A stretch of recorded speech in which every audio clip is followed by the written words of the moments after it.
ಈ ಮಾಸದಲ್ಲಿ ಏನೆಲ್ಲ ಕೈಂಕರ್ಯಗಳನ್ನು ಮಾಡ್ಕೊಳ್ಬೇಕು ಕೂಡ ನಾನು ಹೇಳ್ಕೊಡ್ತೀನಿ. ಇನ್ನು ಮಾಸದ ವಿಶೇಷತೆ ನೋಡಿದಾಗ ನಮಗೆ ಈ ಗುಪ್ತ ನವರಾತ್ರಿ ಅಂತ ಒಂದು ಬರುತ್ತೆ. ಕೆಲವರಿಗೂ ತುಂಬ ಜನಕ್ಕೆ ಇದು ಗೊತ್ತಿರಲ್ಲ, ಯಾಕಂದರೆ ಗುಪ್ತ ನವರಾತ್ರಿ ಆಚರಣೆ ಎಲ್ಲರೂ ಕೂಡ ಮಾಡೋದಿಲ್ಲ ಇದು. ಯಾಕಂದರೆ ನೋಡಿ, ಲಲಿತಾ ತ್ರಿಪುರ ಸುಂದರಿ ಆರಾಧನೆ ಮಾಡುವಂಥದ್ದು ತುಂಬ ವಿಶೇಷವಾಗಿರುತ್ತೆ ಈ ಸಮಯದಲ್ಲಿ. ಯಾಕೆಂದರೆ ಇವತ್ತಿಂದ ಪ್ರಾರಂಭ ಆಗುತ್ತೆ. ಯಾಕೆಂದರೆ ಇವತ್ತು 19, ಇವತ್ತಿಂದ ಈ ಗುಪ್ತ ನವರಾತ್ರಿ ನೋಡಿ, ಹೆಸರಲ್ಲಿ ಹೇಳುತ್ತೆ ಗುಪ್ತ ನವರಾತ್ರಿ ಅಂತ. ಈ ಗುಪ್ತ ನವರಾತ್ರಿ ಆರಾಧನೆ ಮಾಡ್ಕೊಳ್ಳೋದ್ರಿಂದ, ಈ ಲಲಿತಾ ತ್ರಿಪುರ ಸುಂದರಿಯನ್ನು ನಾವು ಅನುಷ್ಠಾನ ಮಾಡೋದ್ರಿಂದ ಏನಾಗುತ್ತೆ, ಧನಾಕರ್ಷಣೆ ಆಗುವಂಥದ್ದು ಮತ್ತು ಜನಾಕರ್ಷಣೆ ಆಗುವಂಥದ್ದು. ನೋಡಿ, ಯಾರೋ ಒಬ್ಬರು ಒಂದು ಮಾತು ಏನೋ ಹೇಳಿದ್ರು, ಕೆಲವರು ಹೇಳ್ಬೋದು, ಗುರುಗಳೇ ನೀವೇನಾದರೂ ಹೇಳಿದ್ರೆ ಅದೇ ರೀತಿ ಆಗುತ್ತೆ ಅಂತ ಹೇಳ್ತಾ ಇರ್ತಾರೆ.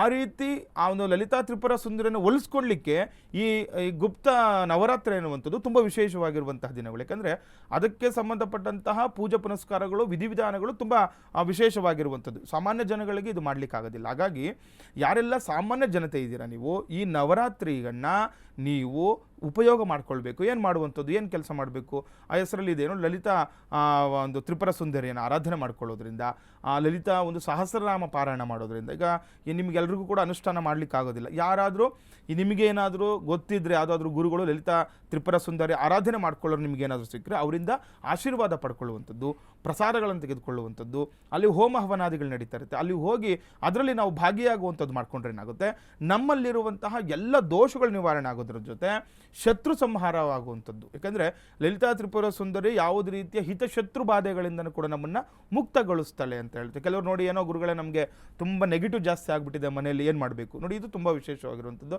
ನಮಗೆ ಯಾರೂ ಗೊತ್ತಿಲ್ಲ, ಇದು ಅನುಷ್ಠಾನ ಮಾಡೋರು ಗೊತ್ತಿಲ್ಲ, ನಮಗೆ ಎಲ್ಲೂ ಏನು ನಮಗೆ ಅದ್ರ ಅಷ್ಟೊಂದು ತಿಳುವಳಿಕೆ ಇಲ್ಲ ಅಂತಂದರೆ ನೋಡಿ, ಲಲಿತಾ ದೇವಿಯನ್ನು ಆರಾಧನೆ ಮಾಡ್ಕೊಳ್ಳೋದ್ರಿಂದ ಈ 9 ದಿನಗಳು ನೀವು ಲಲಿತಾ ಸಹಸ್ರನಾಮ ಕೇಳೋದ್ರಿಂದನೂ ಕೂಡ ಫಲ ಸಿಗುತ್ತೆ ಅಂತ.